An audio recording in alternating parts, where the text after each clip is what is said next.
इस वीडियो में हम लोग बात करेंगे ITR filing for the army और द डिफेंस पर्सनल। जी हाँ, देखिए असेसमेंट ये 24-25 के अंदर बाय डिफॉल्ट आप न्यू टैक्स रिजिम के अंदर यहाँ पे फॉल करने वाले हैं। तो एज ए आर्मी पर्सन कौन कौन सी डायरेक्शन आपको यहाँ पे नहीं मिलने वाली है, साथ में यहाँ पे अगर आपको रिजीम चूज करनी है तो आपको कैसे चूज करनी चाहिए, अगर आपको 100% टीडीएस का रिफंड लेना है तो किन सिचुएशन के अंदर वो चीज़ें पॉसिबल है, कौन सा आईटीआर फॉर्म आपको चूज करना है, स्टेप बाय स्टेप पूरी फाइलिंग कैसे होगी, ये सब कुछ जानने को मिलेगा आपको इस वीडियो के अंदर। वीडियो को शुरू करने से पहले बताना चाहूंगा, अगर आप एक एक्सपर्ट के थ्रू बहुत ही अफोर्डेबल कॉस्ट के ऊपर अपनी आईटीआर फाइलिंग वगैरह कराना चाहते हैं, कंसल्टेंसी बुक करना चाहते हैं, तो लिंक के अंदर डिस्क्रिप्शन बॉक्स। पहले बात कर लेते हैं कि क्या क्या चीजें आपको यहाँ पे जो है ध्यान रखनी है इस साल जब आप आईटीआर फाइलिंग कर रहे हैं। पहली चीज तो ये फॉर्म 16 इशू करने के बाद में ही आपको आईटीआर फाइलिंग करनी है, क्योंकि तब तक आपका टीडीएस यहाँ पे अपडेट नहीं होता। और टीडीएस को यहाँ पे चेक करने का बेस्ट तरीका है, अपने इनकम टैक्स पोर्टल के अंदर आप लॉगिन कर लीजिए, इनकम टैक्स रिटर्न में जाइए, यहाँ पे आपको व्यू 26 AS देखना है। तो यहाँ पे आप असेसमेंट ईयर 2425 करके एस्टिमेल व्यू करके आप अपना टीडीएस देख सकते हैं कि टीडीएस मेरा गवर्नमेंट ने यहाँ पे काट करके डिपॉजिट कराया है कि नहीं कराया। तो एक बार जैसे आपका फॉर्म 16 इशू आता है, ऑलमोस्ट मई के मिड के मंथ में यहाँ पे इशू हो जाता है और आपका टीडीएस भी यहाँ पे मई मिड तक जो है आसानी से अपडेट हो जाता है। दूसरी चीज आपको ये चेक करनी है, आपको जाना है एआईएस वाले बटन के अंदर। यहाँ पे देखिए आपके पैन कार्ड के अगेंस्ट में गवर्नमेंट के पास में जो भी ट्रांजेक्शन है वो आपको यहाँ पे दिखाई देंगे। तो यहाँ पे आपको दो चीज़ों पे गौर करना है। अगर आपकी सिर्फ सैलरी की इनकम है तो आप आईटीआर 1 फाइल कर सकते हैं, लेकिन आजकल कई सारी आर्मी पर्सनल जो है basically mutual funds stock market में भी इन्वेस्ट करती है। तो अगर आपने म्यूचुअल फंड बेच करके प्रॉफिट कमाया या स्टॉक को बेच करके प्रॉफिट या लॉस बुक किया है तो उस केस में आपको आईटीआर 2 फाइल करनी पड़ेगी। या इसके अलावा अगर आप ट्रेडिंग करते हैं, फ्यूचर एंड ऑप्शन के अंदर ट्रेडिंग करते हैं, इंट्राडे में करते हैं, तो उस केस में आपको आईटीआर 3 फाइल करनी पड़ेगी। इसके अलावा भाई इस साल जो है आप टैक्स रिजिम के अंदर by default new tax regime के अंदर फॉल करने वाले हैं। न्यू टैक्स रिजिम में जो है 7 लाख तक की इनकम पे कोई भी टैक्स नहीं लगने वाला है, 25,000 रुपये तक की आपको रिबेट देखने को मिल जाती है। ओल्ड टैक्स रिजिम में 5 लाख तक कोई टैक्स नहीं लगता था।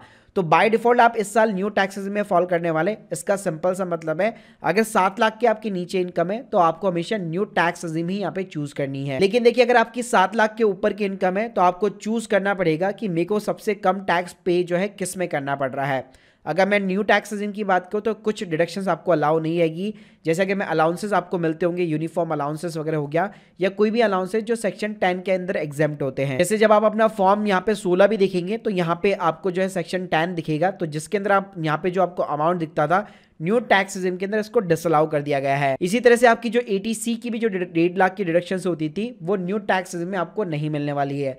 न्यू टैक्स रिजिम का बस फायदा आपको यही मिलेगा कि 7 लाख के अगर नीचे तक इनकम है तो कोई भी उसके ऊपर टैक्स नहीं लगने वाला। चलिए बात करते हैं कि फाइलिंग कैसे करनी है। तो सबसे पहले आपको ई फाइल सेक्शन में जाना है, यहाँ पे आपको मिल जाएगा फाइल इनकम टैक्स रिटर्न 2425, यहाँ पे आपको सेलेक्ट कर लेना है।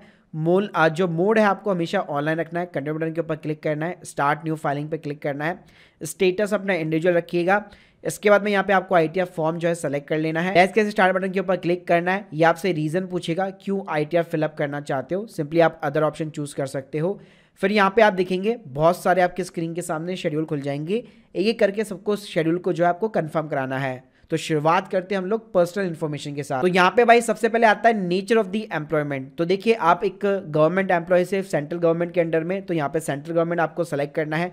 फिर आप थोड़ा सा नीचे जाएंगे तो यहाँ पे इस बार जो एक चेंजेस आया है कि अगर आप ऑप्ट आउट करना चाहते हैं न्यू टैक्स रिजिम से, लेकिन जैसे मैंने बताया आप अपना सिंपली फॉर्म 16 चेक कीजिए। अगर आपकी जो ये वाली नेट इनकम है, जो टोटल इनकम आपकी आती है, अगर वो 7 लाख के नीचे है तो हमेशा आपको न्यू टैक्स रिजिम ही चूज करना है, तो इसको आपको ऑप्ट आउट करने की रिक्वायरमेंट नहीं है। लेकिन अगर मान लीजिए 7 लाख के ऊपर आती है तो फिर आपको कैलकुलेशन करनी पड़ेगी। इसके लिए आप चाहे तो इनकम टैक्स का ऑफिशियल ये कैलकुलेटर है, उसके अंदर कैलकुलेशन कर सकते हैं new versus old tax regime, किसके अंदर मेरे को कम टैक्स जो है पे करना पड़ रहा है। तो मान लीजिए अगर आपको डिडक्शंस वगैरह चाहिए फॉर्म 16 में जो दी हुई है वैसे आपको सारी चीजें चाहिए, तो उस केस में आपको इस यस वाले बटन के ऊपर क्लिक करना पड़ेगा, तभी आप जितनी भी सेक्शन 10 होता है, ETC की डिडक्शंस होती है, वो आप यहाँ पे अवेल कर पाएंगे। तो चलिए मैं आपको दोनों ही केस बता देता हूँ। पहले हम लोग न्यू टैक्स रिजिम के साथ में चलते हैं, फिर मैं आपको ओल्ड दिखा दूंगा। नीचे जाएंगे तो यहाँ पे बैंक डिटेल्स आ जाएगी, यहाँ पे अगर ऐड नहीं है तो आप ऐड करवा लीजिएगा। इसके बाद सिंपली यहाँ पे आता है आपका ग्रॉस टोटल इनकम। तो यहाँ पे बहुत सारे आपसे क्वेश्चन पूछे जाएंगे, सभी को यहाँ पे आप स्किप कर सकते हैं। अब इसमें आप देखेंगे तो काफी सारे शेड्यूल्स आ जाएंगे, सैलरी का आ जाएगा, हाउस प्रॉपर्टी का आ जाएगा और अदर सोर्सेज का आ जाएगा। शुरुआत करते हैं हम लोग सैलरी के साथ में। तो देखिए हम लोग न्यू टैक्स रिजिम के अंदर फाइल कर रहे हैं, तो न्यू टैक्स रिजिम में कोई भी आपको अलाउंसेस का डिडक्शन नहीं मिलता। तो यहाँ पे आपको जो बेसिक सैलरी मिलती है वही पूरी सैलरी यहाँ पे इंसर्ट करनी है। आप चाहे तो अपना फॉर्म 16 से भी उसको क्रॉस मैच कर सकते हैं। उसके बाद में यहाँ पे एग्जेम्प्टेड अलाउंस के अंदर आप देखेंगे तो यहाँ पे आपको जो अलाउंसेस होते हैं, यूनिफॉर्म अलाउंसेस वगैरह, ऐसा कुछ का जो है डिडक्शन आपको नहीं मिलने वाला, तो इसको सिंपली ब्लैंक रखना है।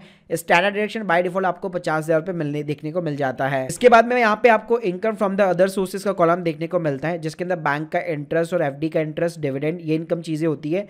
तो यहाँ पे आप ऐड बटन्स के ऊपर क्लिक कर सकते हैं। अगर सेविंग अकाउंट का इंटरेस्ट है तो यहाँ पे आप इंसर्ट कर सकते हैं। वैसे आपको अधिकतर चीजें प्रीफिल्ड मिलेगी, क्योंकि एएस से सारी चीजें ये प्रीफिल्ड हो जाती है। ऐसे मान लीजिए अगर आपकी कोई ऐसी इनकम है जिसको आप डिस्क्लोज करना चाहते हैं लेकिन उसका कॉलम वगैरह नहीं है, तो यहाँ पे आपको एक एनी अदर का भी कॉलम मिल जाएगा, जिसके अंदर आप अपनी इनकम डाल सकते हैं और उसका एक डिस्क्रिप्शन ले सकते हैं। इसके बाद में अगर आपने होम लोन ले रखा है और उसका अगर आप इंटरेस्ट और प्रिंसिपल का पेमेंट कर रहे हैं, तो इंटरेस्ट फ्रॉम हाउस प्रॉपर्टी के अंदर न्यू टैक्स रेजिम के अंदर सेल्फ ऑक्यूपाइड जो प्रॉपर्टी होती है उसके ऊपर इंटरेस्ट का जो बेनिफिट होता है, टैक्स बेनिफिट होता है, वो आपको नहीं मिलता है। लेकिन अगर आपकी कोई लेट आउट प्रॉपर्टी है तो उसका यहाँ पे आप रेंट की इनकम डाल सकते हैं और उसका जो इंटरेस्ट अगर आप होम लोन चुका रहे हैं उसका, उस वाली प्रॉपर्टी का, तो उसका जो इंटरेस्ट अमाउंट है 2 लाख रुपए तक का इंटरेस्ट का डिडक्शन भी आप यहाँ पे क्लेम कर सकते हैं। इसके बाद में थर्ड कॉलम आपका टोटल डिडक्शंस का आता है, लेकिन मैंने बताया न्यू टैक्स रेजिम आपने चूज की हुई है तो यहाँ पे आपको कुछ खास देखने को नहीं मिलेगा, सिंपली आपको कंफर्म करना है। अगला कॉलम जो है आपका टैक्स पेड का होता है, जिसके अंदर आपका गवर्नमेंट ने जितना भी टीडीएस काटा हुआ है वो आपको यहाँ पे दिख जाएगा। और लास्ट कॉलम के अंदर आपकी टोटल टैक्स लायबिलिटी दिखाई जाएगी। तो जैसे मैं बताया कि अगर 7 लाख के नीचे नेट इनकम है तो यहाँ पे आपको टैक्स के ऊपर आप देख सकते हैं आपको रिबेट मिल जाती है और आपका जितना भी टीडीएस कटा हुआ है वो पूरा आपको रिफंड मिलता है। तो जैसे यहाँ पे आप प्रोसीड बटन पे क्लिक करूंगा तो आप देख सकते हैं पूरा मैं यहाँ पे 100% टीडीएस के लिए यहाँ पे जो है एलिजिबल हूँ रिफंड के लिए। अब मैं आपको बताना चाहूंगा, लेट सपोज अगर आप ओल्ड टैक्स रेजिम के साथ में जाना चाहते हैं तो उस केस में वापस आपको जनरल इन्फॉर्मेशन में आना है और जिस चीज को हम लोगों ने नो कर रखा था उस चीज को आपको यहाँ पे यस करना है, जिससे कि आप न्यू टैक्स रेजिम से ऑप्ट आउट हो जाएंगे। अब यहाँ पे आप देखेंगे हम लोगों ने जैसे कि सैलरी की इनकम डाली थी तो जितने भी डिडक्शंस के कॉलम थे वो सारे ओपन हो जाएंगे।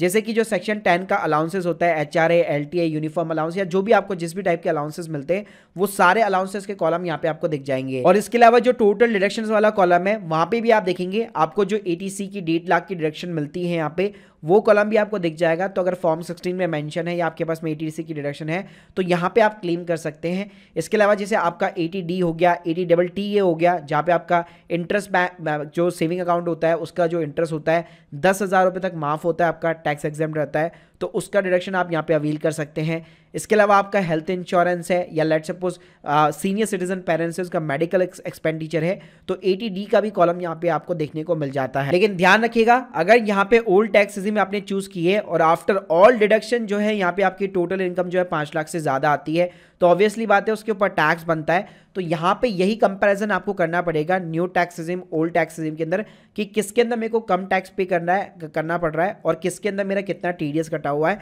और वो सिचुएशन डिपेंड करेगी कि आपको कितना टीडीएस का रिफंड मिल सकता है। अगर लेट सपोज फॉर्म 16 में अगर आपने ओल्ड टैक्स रेजिम चूज की हुई है, मान लीजिए आप tax filing new tax regime के साथ में करना चाहते हैं, वहां पे आपका टैक्स कम बन रहा है तो डेफिनेटली आपका टीडीएस रिफंड हो जाएगा। या ये सिचुएशन हो सकती है कि यहाँ पे फॉर्म 16 आपका जो है न्यू टैक्स रेजिम में इशू हो रखा है और आप ओल्ड टैक्स रेजिम के अंदर यहाँ पे डिडक्शन वगैरह क्लेम करते हैं, अपनी इनकम वगैरह जो है यहाँ पे माइनस करते हैं, तो उस केस में अगर आपका टैक्स कम बनेगा तो उस केस में भी आपका जो है टीडीएस का रिफंड यहाँ पे पॉसिबल है।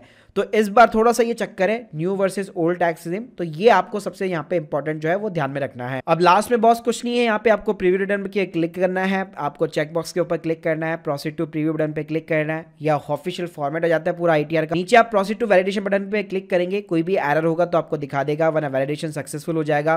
प्रोसीड टू वेरिफिकेशन बटन के ऊपर क्लिक करना है, एक आधार ओटीपी डालो और अपनी आईटीआर 1 यहाँ पे आप सबमिट कर सकते हो। तो गाइस अगर मैं ओवरऑल यहाँ पे चेंजेस की बात करूँ तो इस साल चेंजेस यही हुआ है कि आपको new versus old tax regime के अंदर यहाँ पे देखना पड़ेगा। न्यू टैक्स रेजिम के अंदर कई सारे डिडक्शंस और अलाउंसेस आपको अलाउ नहीं होंगे, वहीं पे ओल्ड टैक्स रेजिम में अलाउ है लेकिन वहाँ पे आपका टैक्स बन जाता है। तो आपको दोनों के बीच में कंपैरिजन करना है और अपने लिए यहाँ पे बेस्ट रेजिम यहाँ पे चूज करनी है। बाकी गाइस अगर आप एक प्रोफेशनल सर्विस लेना चाहते हैं, प्रोफेशनल एक्सपर्ट के थ्रू आईटीआर फाइल कराना चाहते हैं तो link in the description box. अगर आप लोग की कोई भी डाउट्स है कमेंट बॉक्स के अंदर जरूर बताइए। Thank you guys, thank you very much.